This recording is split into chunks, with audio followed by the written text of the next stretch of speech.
இந்த சின்ன வயசுலேயே உனக்கு கல்யாணத்தை பண்ணி வச்சு உன் சந்தோஷத்தை நாங்கள் பறிச்சிட்டோம்டா. இதுக்கு ஒரே வழிதாண்டா இருக்கு, டிவோர்ஸ்.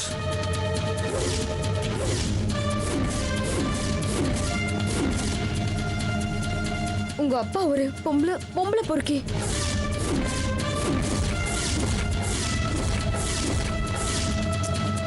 இல்லப்பா, நீங்க எங்ககிட்ட ஏதாவது பேசணும்னா வீட்டுக்கு வந்து அம்மா கிட்ட சொல்லிட்டு எங்ககிட்ட பேசுங்க. நீ வா. அம்மாக்கும் அப்பாவுக்கும் தானே பிரச்சனை, நமக்கு என்ன? பாவம் அப்பா. அப்பா நம்ம கிட்ட பேசுறதுக்கு எவ்வளவு ஆசையோட வந்தாரு. அவர்கிட்ட போய் பேசியிருக்கலாம்.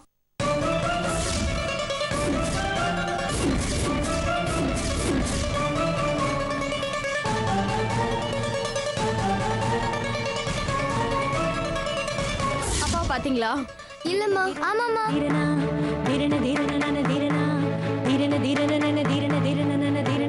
நிக்கிதா,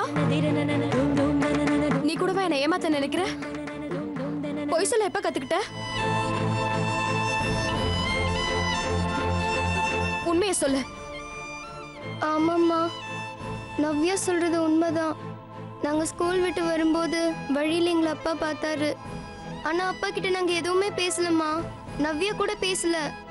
நான் இவளை கூட்டிட்டு வந்துட்டேம்மா.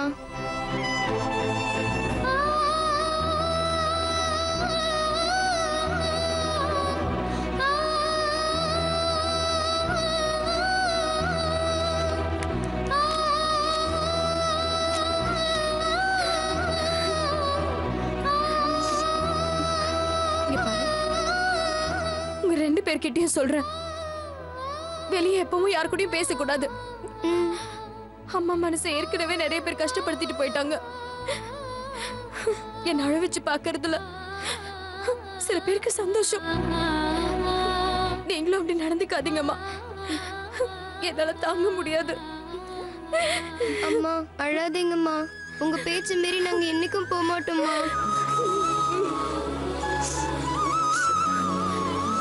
நானும் உங்ககிட்ட இதுதான் எதிர்பார்க்கிறேன். நீங்க பாருங்க, உங்க எதிர்காலத்துக்காக தான் அம்மா உழைக்கிறேன், கஷ்டப்படுறேன். என் வாழ்க்கையில இருக்கிற ஒரே நம்பிக்கை நீங்க தான்.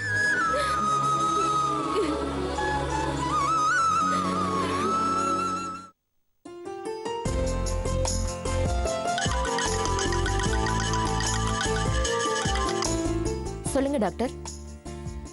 ஆமா டாக்டர், இப்பதான் ஹாஸ்பிட்டல்ல இருந்து வீட்டுக்கு வந்தேன். ஓ, காலையில 8 மணிக்கே கான்ஃபரன்ஸ் வரணுமா? நான் மத்தியானத்துக்கு மேலதான் இருக்கும்னு நினைச்சு நான் ப்ரிப்பேர் பண்ண ரெஃபரன்ஸ் மெட்டீரியல்ஸ் எல்லாம் ஹாஸ்பிட்டலே விட்டுட்டு வந்துட்டேன். பரவாயில்ல டாக்டர், இப்பவே நான் போய் எடுத்துட்டு வந்துடுறேன். தேங்க்யூ. என்னாச்சு சந்திரிகா? நாளைக்கு மெடிக்கல் கான்ஃபரன்ஸ் காலையிலே ஸ்டார்ட் ஆகுதான். அதோட ஃபைல் எல்லாம் வந்து நான் ஹாஸ்பிட்டலே விட்டுட்டு வந்துட்டேன். அதை எடுத்துட்டு போகணும்னா கண்டிப்பா கான்ஃபரன்ஸ்க்கு லேட் ஆகும். அப்படியா? சரி குமரன், அந்த சாவியை கொடுங்க, நான் போயிட்டு வந்துடுறேன். ஏதாவது பிரச்சனையா? இல்ல, நான் சப்மிட் பண்ண வேண்டிய எல்லா ஃபைலையும் ஹாஸ்பிட்டலே விட்டுட்டு வந்துட்டேன். அதை போய் எடுத்துட்டு வரணும், அதுக்கு தான் கேட்டேன். சரிங்க மேடம், நான் போய் எடுத்துட்டு வந்துடுறேன். இல்ல, ஒன்றும் பிரச்சனை இல்லை குமரன், நீங்க கிளம்புங்க, நான் கார்ல போய் எடுத்துட்டு வந்துடுறேன். மேடம், டிராஃபிக்ல எப்படி போயிட்டு வருவீங்க? நான் வேணா போய் எடுத்து வந்துடுறேன் மேடம். வேண்டாம் குமரன், நான் பாத்துக்கிறேன். வீட்ல லக்ஷ்மி உங்களுக்காக வெயிட் பண்ணிட்டு இருப்பாங்க. ஏற்கனவே லேட் ஆயிடுச்சு, நீங்க கிளம்புங்க. இல்ல மேடம், எவ்வளவு நேரம் ஆக போகுது? சாவி கொடுங்க, நான் போய் எடுத்துட்டு வந்துடுறேன். அப்புறம் வீட்டுக்கு போய்க்கிறேன். சந்திரிகா, குமரன் தான் சொல்றான்ல, ஊரே கெட்டு கிடக்குது. இந்த நேரத்துல நீ தனியா போவியா? குமரன்ட்ட சாவியை கொடு, அவன் போய் எடுத்துட்டு வந்து கொடுப்பான். குமரன், உங்களுக்கு ஒன்றும் சிரமம் இல்லையே? அதெல்லாம் ஒண்ணும் இல்ல மேடம், கொடுங்க, நான் போயிட்டு வந்துடுறேன்.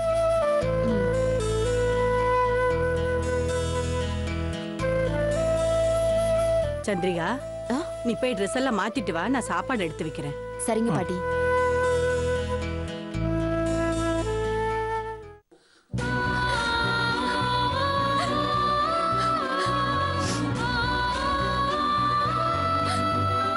உங்க அப்பா ஒரு பொம்பளை பொறுக்கி.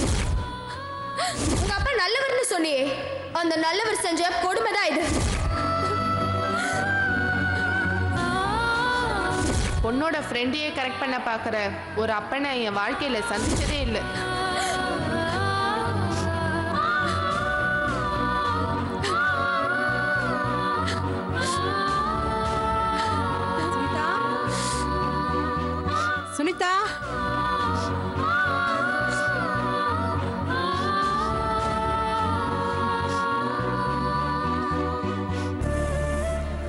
என்னம்மா சாப்பிட கூட வராம இங்க என்ன பண்ற? பசி இல்லம்மா, பசிக்கலையா? நீங்க போய் சாப்பிடுங்க. சரி, ஒரு கிளாஸ் பாலாவது குடிச்சிட்டு படு. வெறும் வயித்தோட படுக்க கூடாது.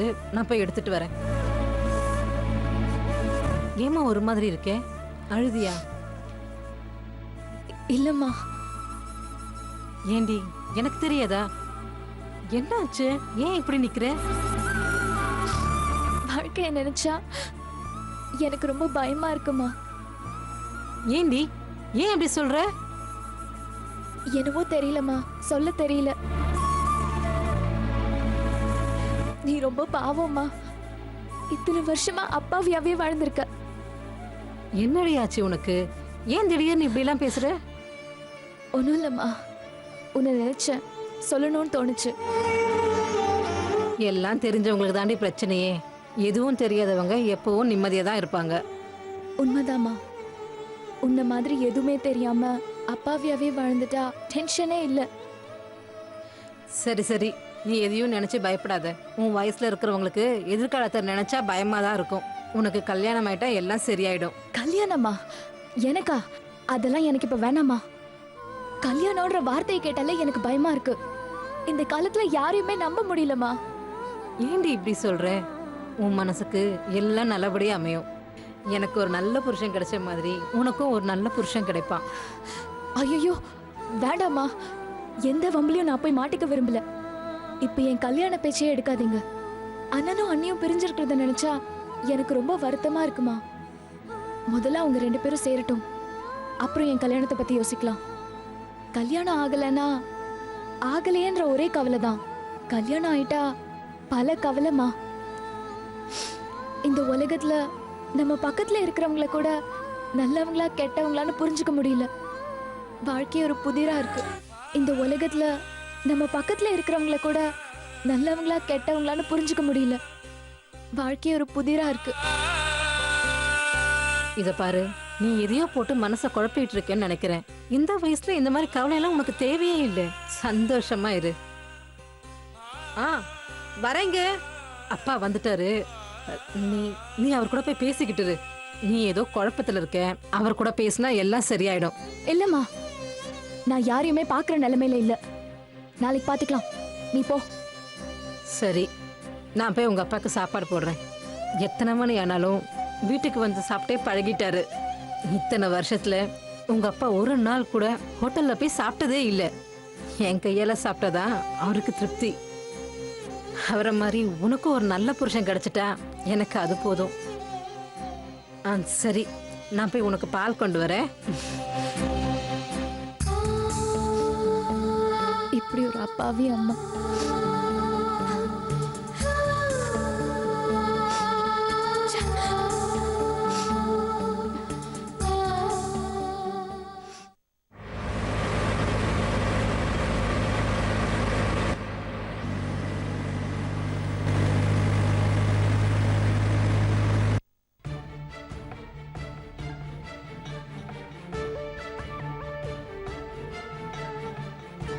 இந்தாங்க, பால் சாப்பிடுங்க. ஆ.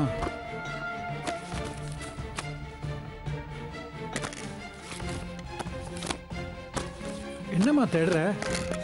நாளைக்கு நடக்க போற மெடிக்கல் கான்ஃபரன்ஸோட இன்விடேஷனை காணும். அது இருந்தாதான் நாளைக்கு யார் யாரெல்லாம் கலந்துக்கிறாங்கன்னு தெரியும். அப்பதான் என் ஸ்பீச்ல அவங்க நேம்லாம் மென்ஷன் பண்ண முடியும். அதான் நான் தேடிட்டு இருக்கேன். ஐயோ, இங்க இங்க எங்கேயாவது ஏதாவது வச்சியா? இருக்கான்னு பாருங்க. இங்க இருக்கான்னு பாக்குறேன். எவ்வளவு பெரிய சைஸ் மாதிரி. எங்கேயாவது போட்டுடுறது. வெறும் பேப்பரா தான் இருக்கு. தேடும் போது கிடைக்காது. இங்க இல்லையே.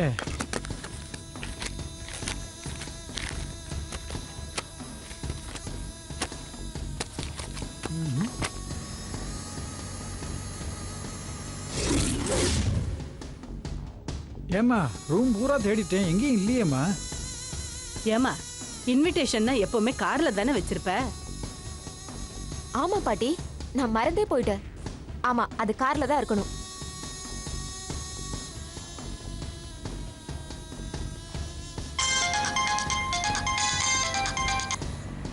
ஹலோ.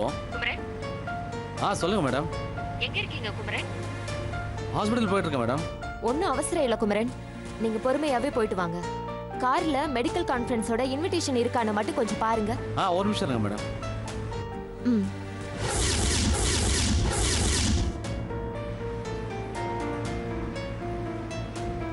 குமரன் மேடம் ஒரு நிமிஷம் இருங்க பார்த்துக்கிட்டு இருக்கேன்.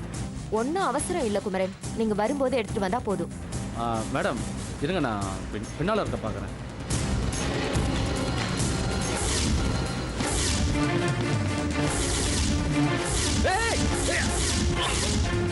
குமரன் குமரன் குமரன். என்னம்மா ஃபோன் கட் ஆயிடுச்சா? இல்ல தாத்தா, குமரன் பேசிட்டு இருக்கும்போதே திடீர்னு பெரிய சத்தம் கேட்டுச்சு. உடனே குமரனோட வாய்ஸும் பிரேக்கப் ஆயிடுச்சு. எனக்கு என்னமோ பயமா இருக்கு தாத்தா. Something wrong. பயப்படாதம்மா, மறுபடியும் ட்ரை பண்ணி பாரு.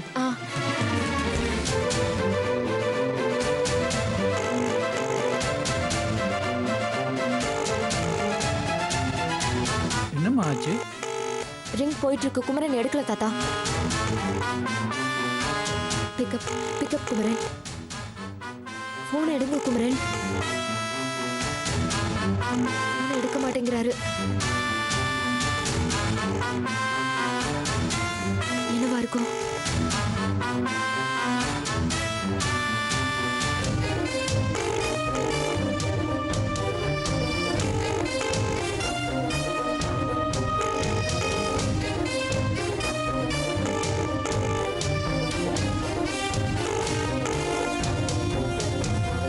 Hello hello Kumaran. அம்மா, இந்த வண்டி ஓட்டிட்டு வந்தவருக்கு ஆக்சிடென்ட் ஆயிடுச்சுமா. என்ன சொல்றீங்க? என்னாச்சு? எந்த இடத்துல? ஆர்எஸ் ஹாஸ்பிடலுக்கு பக்கத்துலமா. இப்பதான் ஆம்புலன்ஸ் ஏத்திட்டு போறாங்க. கொஞ்சம் சீக்கிரமா வாங்கம்மா. அவரை கொஞ்சம் பத்திரமா பாத்துக்கோங்க. நான் இப்பவே வந்துடுறேன். சந்திரிகா, குமரனுக்கு என்னம்மா ஆச்சு? ஆக்சிடென்ட் ஆயிடுச்சா தாத்தா? நான் போய் அம்மா பாத்துக்கிறேன். தனியா போறியம்மா? நானும் கூட வரேம்மா. அதெல்லாம் பரவாயில்ல தாத்தா, நான் போய் பாத்துக்கிறேன்.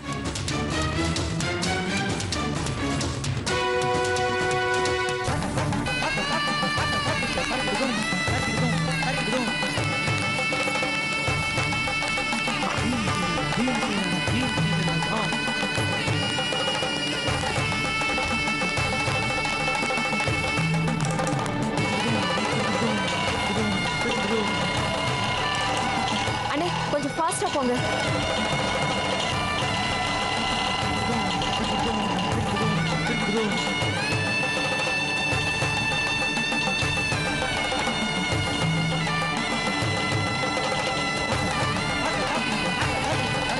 லக்ஷ்மி, நான் சந்திரிகா பேசுறேன்.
Madam operation I am also doctor. Okay.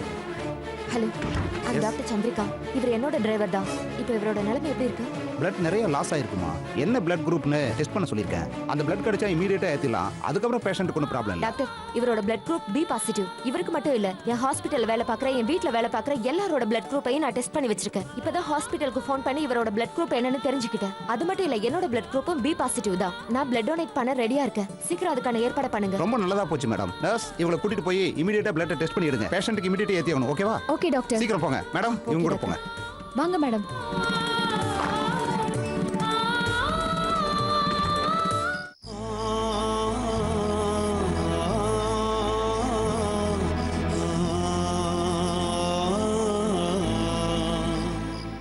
இல்லப்பா, நீங்க எங்ககிட்ட ஏதாவது பேசணும்னா வீட்டுக்கு வந்து அம்மா கிட்ட சொல்லிட்டு எங்ககிட்ட பேசுங்க.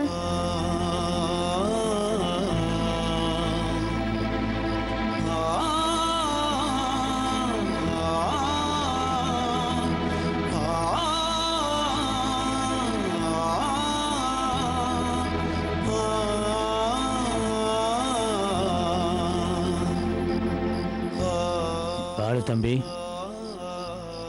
வாங்க டிஃபன் சாப்பிடலாம். எனக்கு வேண்டாம் சாத்தப்பன். இல்லை தம்பி, எல்லாரும் சாப்பிட போறாங்க, நீங்களும் வந்துட்டீங்கன்னா. வேண்டான்னு சொல்றல. ஒரு தடவை சொன்னா உங்களுக்கு புரியாதா? பெருசு நீ போ.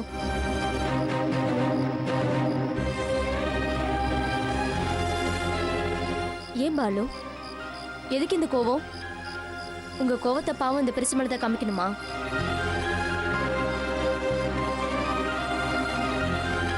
தெரியும் பாலு, நிக்கிதா நவ்யா 2 பேரையும் பார்த்துட்டு வந்ததுல இருந்து நீங்க இப்படிதான் இருக்கீங்க. எதுக்காக அதையும் நினைச்சுக்கிட்டு இருக்கீங்க? இல்ல மாயா, என் குழந்தைங்க என்ன பார்த்ததும் ஓடி வந்து அப்பான்னு சொல்லி என்னை கட்டிப்பாங்க. ஆனா இன்னைக்கு என்னை பார்க்கும்போது ஏதோ பூச்சாண்டியை பார்த்து பயப்படுற மாதிரி நிக்கிதா என்கிட்ட நடந்துகிட்டா. நவியாவாது பரவாயில்ல, என்கிட்ட பேசணும்னு நினைச்சா. ஆனா நிக்கிதா என் முதல் பொண்ணுங்கிறதுனால நிக்கிதா மேல நான் எவ்வளவு பாசமா இருந்தேன் தெரியுமா? ஆபீஸ்ல இருந்தா கூட நான் எப்பவும் அவளையே தான் நினைச்சுக்கிட்டு இருப்பேன். அவளுக்கு தேவையான ட்ரெஸ், டாய்ஸ், ஷூஸ் எல்லாமே எல்லாமே நான் தான் பார்த்து பார்த்து வாங்கி தந்திருக்கேன். தினமும் நைட்ல எம்ஆர்ல தான் அவ தூங்குவா. பொம்பளை பிள்ளை எப்படி பழக்காதீங்கன்னு வசந்தி கூட அடிக்கடி சொல்லுவா. ஆனா இன்னைக்கு அதே நிக்கிதா என்னை பார்த்து ஆசையா ஒரு வார்த்தை கூட பேசல. நான் அவங்க கிட்ட பேசணும்னா அவங்க அம்மா கிட்ட சொல்லிட்டு தான் பேசணுமா? இது பாருங்க பாலு, குழந்தைங்க மேல தப்பு இல்ல. அவங்க உங்களை பார்த்து 6 மாசத்துக்கு மேல ஆச்சு. திடீர்னு உங்களை பார்த்ததும் அவங்களுக்கு ஒண்ணுமே புரிஞ்சிருக்காது. இல்ல மாயா, அவதான் பிள்ளைகளோட மனசை கெடுத்து வச்சிருக்கா. நிகிதா நவ்யா கிட்ட பேசும்போது அப்பா நம்ம அம்மாவுக்கு நல்லவரா நடந்துக்கலன்னு சொல்றா. இதுல இருந்து தெரியல, இதெல்லாம் சின்ன பொண்ணு நிகிதாவுக்கு எப்படி தெரியும்? அவதான் சொல்லிருக்கா என்ன பத்தி. தினம் ராத்திரியில 3 பசங்களையும் உட்கார வச்சு என்னை பத்தி பாடம் எடுத்துட்டு இருக்கா போல இருக்க.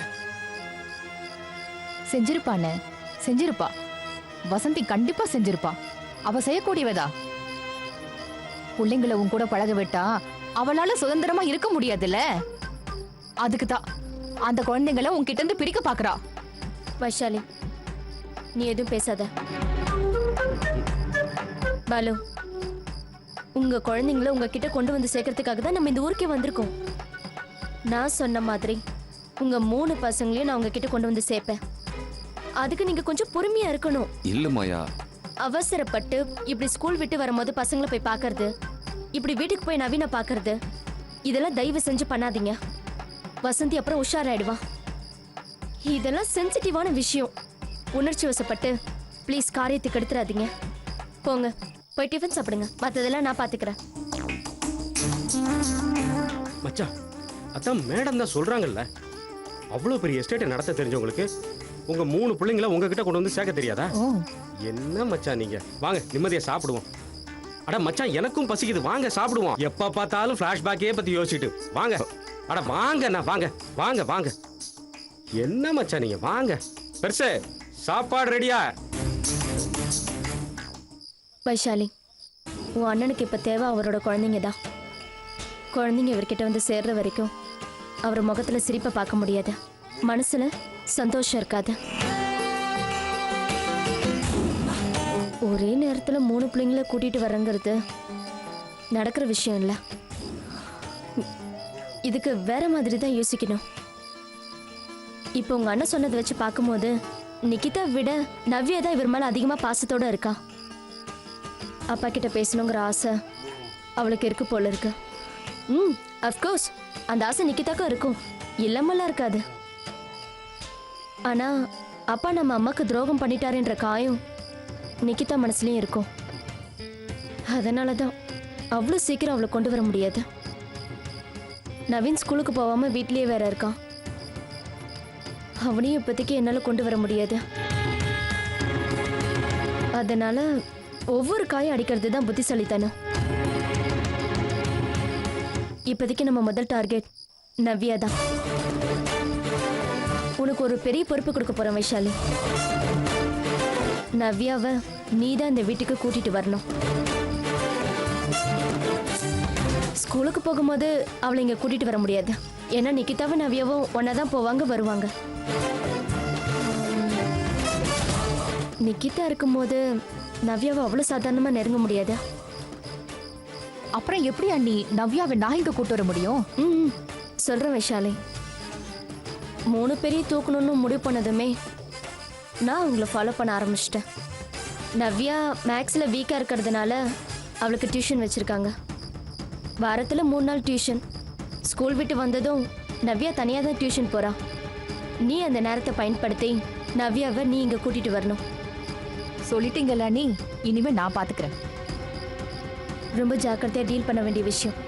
கொஞ்சம் பார்த்து நடந்துக்கோ. சரி அண்ணி. அருமையான வேலை கிடைச்சிருக்கு.